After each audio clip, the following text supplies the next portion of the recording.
All right, everyone, welcome back for another deep dive. Today we're looking at something, well, I think we're all pretty familiar with to some degree, but Yeah, we're going to try to take it a little deeper than maybe we normally would. definitely. So we're talking about economic well-being, Yes. but not just, you know, budgeting, saving money. Right. We're thinking bigger picture. We're going to look at the sources that we've got and Yeah.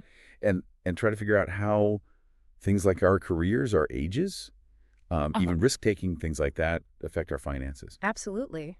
I think that's what's so interesting about this topic is that economic well-being, it's not just about like, okay, I hit a certain income level and now I'm good. Like, Yeah. it's about how to kind of navigate all these different twists and turns of life Yeah. and make smart choices along the way. Right. And those choices, they change, right? Exactly. As you get older, different priorities and stuff. Totally. I mean, and one of the things that sources pointed out was just how often people are changing careers these days. Oh, yeah. Like even switching from one whole sector to a totally different one. Mm-hmm. So I was curious about, what that does to someone's finances.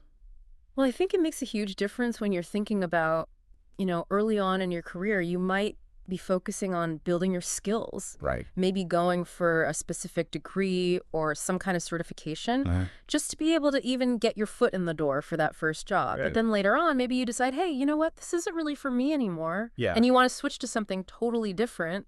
Right. Then all of a sudden you might need to take some online courses or go to workshops, gain a whole new set of skills. Oh, boy.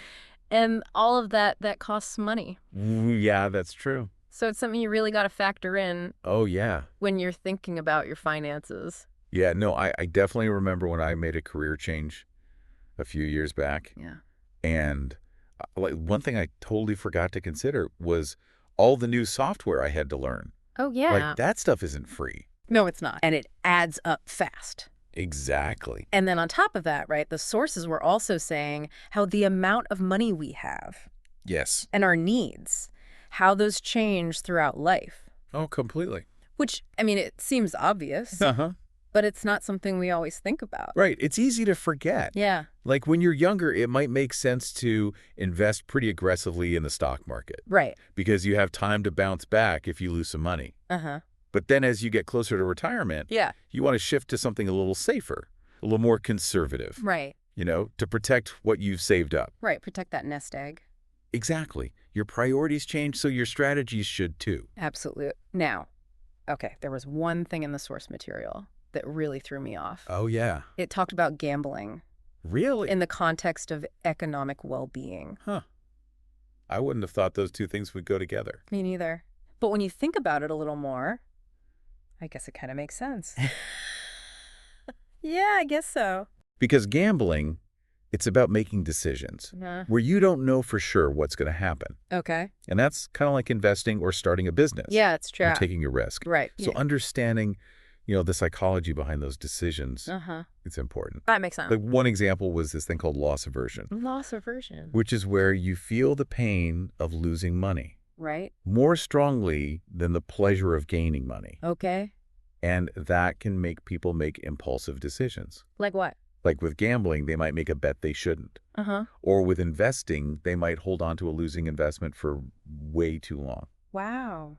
That's really interesting. Yeah, it's all about understanding risk, Yeah. whether it's at the casino or in the stock market. Right.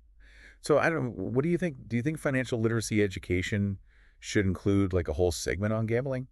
I think it's definitely worth talking about, especially for younger people. They might be more likely to fall into those psychological traps. Right. So it's all about building responsible attitudes towards risk. Yeah. In every area of life. I like that. Yeah. Okay, so moving on. Okay. Another interesting point from the sources was this idea that privacy is not just about keeping secrets. Oh, yeah. It's about self-protection. Right. And I thought that was really powerful.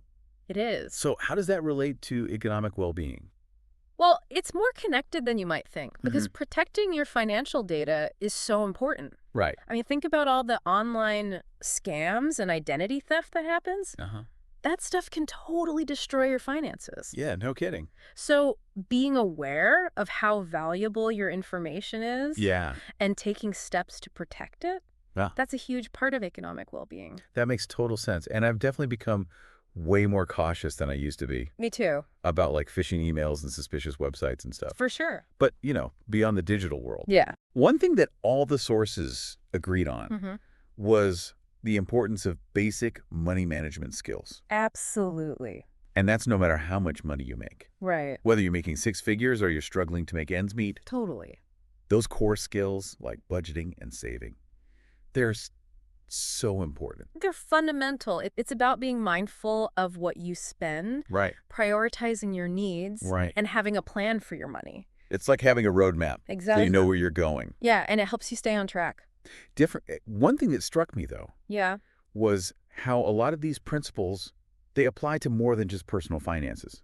Oh, yeah. Like the sources talked about understanding your roles and responsibilities at work, Uh-huh. which can lead to better financial outcomes. Absolutely. Because being a reliable employee, Right. taking initiative, Uh-huh. continuously learning new skills, Yeah. all of those things can lead to promotions, raises even greater job security. Right. Which obviously all directly impact your economic well-being. It all comes back around. It really does. So it seems like economic well-being. It's Yeah. more than just, a number in your bank account. It's so much more. It's about making smart choices throughout your life, Right. being adaptable, Uh-huh. building a strong foundation of knowledge and skills. It's about the whole journey. Yeah, exactly. And it makes you wonder, What's that?